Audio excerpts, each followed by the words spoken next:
Hello, നിങ്ങളൊരു forex ട്രേഡറാണ് എങ്കിൽ ഈ വീഡിയോ കാണുവാണെങ്കിൽ നിങ്ങൾക്ക് രണ്ട് ഉപകാരങ്ങളാണ് ഉള്ളത്. ഒന്നാമത്തെ കാര്യം, നിങ്ങൾക്ക് സിമ്പിളായി ഒരു സ്ട്രാറ്റജി പഠിച്ചെടുക്കാൻ പറ്റും. രണ്ടാമത്തെ കാര്യം, നിങ്ങൾക്ക് ട്രേഡ് ചെയ്യുമ്പോഴുള്ള ഫിയർ അല്ലെങ്കിൽ പേടി നമുക്കത് മാറ്റാൻ പറ്റും.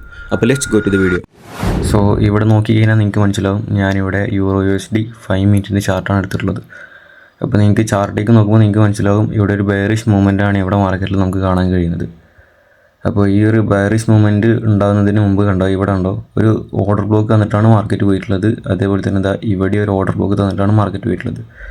പിന്നെ ഇവിടെയൊക്കെ ഓർഡർ ബ്ലോക്ക്സ് ഉണ്ട്, അതൊന്നും നമ്മൾ കൺസിഡർ ചെയ്യേണ്ട ആവശ്യമില്ല. കാരണം നമ്മുടെ ഈ സ്വിംഗ് ഹൈയിൽ ഫിബ് വെച്ചിട്ട് ഈ ലോ വരെ നമ്മൾ ഫിബ് വെച്ചിട്ടുണ്ട്. അപ്പോൾ ഇവിടെ കണ്ടോ 0.5ൻ്റെ മുകളിലാണ് ഇവിടെ രണ്ട് ഓർഡർ ബ്ലോക്ക് നമുക്ക് കിട്ടിയിട്ടുള്ളത്. ഒന്ന് ഇത്. അപ്പോൾ ഏറ്റവും പ്രീമിയം പ്രൈസിലുള്ള ഓർഡർ ബ്ലോക്കാണ് നമ്മൾ കൺസിഡർ ചെയ്യേണ്ടത്. അപ്പോൾ അതുകൊണ്ട് തന്നെ ഇവിടെ ഈ രണ്ട് ഓർഡർ ബ്ലോക്കാണ് നമ്മൾ കൺസിഡർ ചെയ്യുന്നത്. സോ മാർക്കറ്റ് കണ്ടോ, മാർക്കറ്റ് അടിയിലേക്ക് പോയി റിട്രേസ് ചെയ്ത് വന്നു. ഏകദേശം ഇതാ കണ്ടോ, കറക്റ്റ് ഓർഡർ ബ്ലോക്ക് ഹിറ്റ് ചെയ്തിട്ടാണ് അടിക്ക് പോയിട്ടുള്ളത്.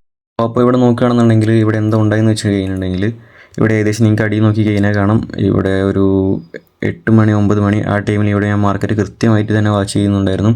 അതിനുശേഷം ഇവിടെ ഏകദേശം ഈ ഒരു പ്രൈസ് റേഞ്ചിൽ ഞാൻ ഇവിടെ ഒരു അലാം സെറ്റ് ചെയ്തിട്ടുണ്ടായിരുന്നു. അപ്പോൾ ഏകദേശം ഇവിടെ നോക്കി കഴിഞ്ഞിട്ടുണ്ടെങ്കിൽ ഒരു 12 മണിക്കാണ് ആ അലാം, 12 മണി ആ ടൈമിലേക്കാരം അലാം അവിടെ അടിച്ചിട്ടുണ്ടാവുക. സോ എൻ്റെ ഫോണിലേക്ക് നോട്ടിഫിക്കേഷൻ വന്നു. ഞാൻ ഉടനെ ലാപ്പല്ല, ഞാൻ ഫോണിലാണ് നോക്കിയത്. അപ്പോൾ ഫോണിൽ നോക്കിയതുകൊണ്ട് തന്നെ എനിക്കിവിടെ കൃത്യമായിട്ട് ഇത് ഞാൻ ഓൾറെഡി രാവിലെ നോക്കി സെറ്റ് ചെയ്ത് വെച്ചിട്ടുള്ളതാണ്, കൺഫേം ചെയ്ത് വെച്ചിട്ടുള്ളതാണ് ഇത് എൻ്റർ ചെയ്യണമെന്നുള്ളത്.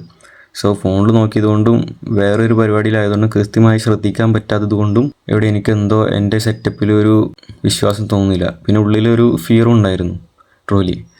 സോ അതുകൊണ്ട് തന്നെ ഞാനിതിൽ എൻ്റർ ചെയ്തില്ല.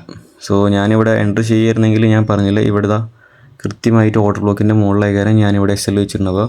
കൃത്യമായി 1:3 മാർക്കറ്റ് നോക്കുകയാണെന്നുണ്ടെങ്കിൽ 1:4 വരെ പോയിട്ടുണ്ട്. ഇനി ബോണസ് ടിപ്പ്. അപ്പോൾ ഇതുപോലത്തെ എൻട്രീസ് നിങ്ങൾക്കും മിസ്സാവാൻ ചാൻസ് ഉണ്ട്. മിസ്സായി കഴിഞ്ഞാൽ ജസ്റ്റ് വെയിറ്റ് ചെയ്യുക, എടുത്ത് ചാടി ഒന്നും ചെയ്യരുത്. മാർക്കറ്റിൽ വീണ്ടും ഇതുപോലത്തെ ഓപ്പർച്യൂണിറ്റീസ് ഉണ്ടാവും എന്ന് മൈൻഡിൽ വെക്കുക. സോ അപ്പോൾ അത്രേ ഉള്ളൂ. ഇതുപോലത്തെ വീഡിയോസിനായി ഫോളോ മീ.